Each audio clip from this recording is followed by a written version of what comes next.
நீங்கள் பார்த்துக் கொண்டிருப்பது நியூஸ் 21 செய்திகள். தமிழ்நாடு செய்திகளை உடனுக்குடன் தெரிந்து கொள்ள நியூஸ் 21 செய்திகளை பாருங்கள். உண்மை, உழைப்பு, உயர்வு.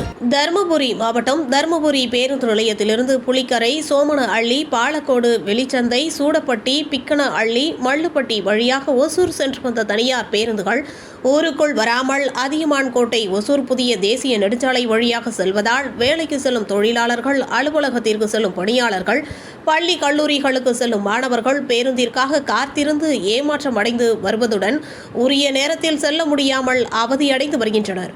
இதுகுறித்து பலமுறை பொதுமக்கள் போராட்டம் நடத்தியும் புகார் தெரிவித்தும் பேருந்து உரிமையாளர்கள் கண்டு கொள்ளாததால் பொதுமக்களே பேருந்தை சிறைப்பிடித்து வரும் அவல நிலை ஏற்பட்டு வருகிறது.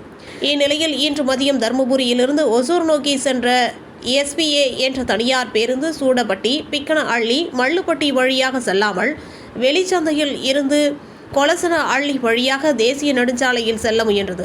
இதனால் ஆத்திரமடைந்த பொதுமக்கள் வெள்ளி சந்தை 4 ரோடு அருகே பேருந்தை சிறைப்பிடித்து டிரைவர், கண்டக்டரிடம் வாக்குவாதத்தில் ஈடுபட்டனர். தகவல் அறிந்த மகேந்திரமங்கலம் போலீசார் சம்பவ இடத்திற்கு வந்து பேருந்து ஓட்டுநர், நடத்தினரிடம் அனுமதிக்கப்பட்ட வழி தடத்தில் பேருந்தை இயக்க எச்சரித்ததை தொடர்ந்து பேருந்து சூடப்பட்டி, பிக்கன அள்ளி, மல்லுப்பட்டி வழியாக சென்றது.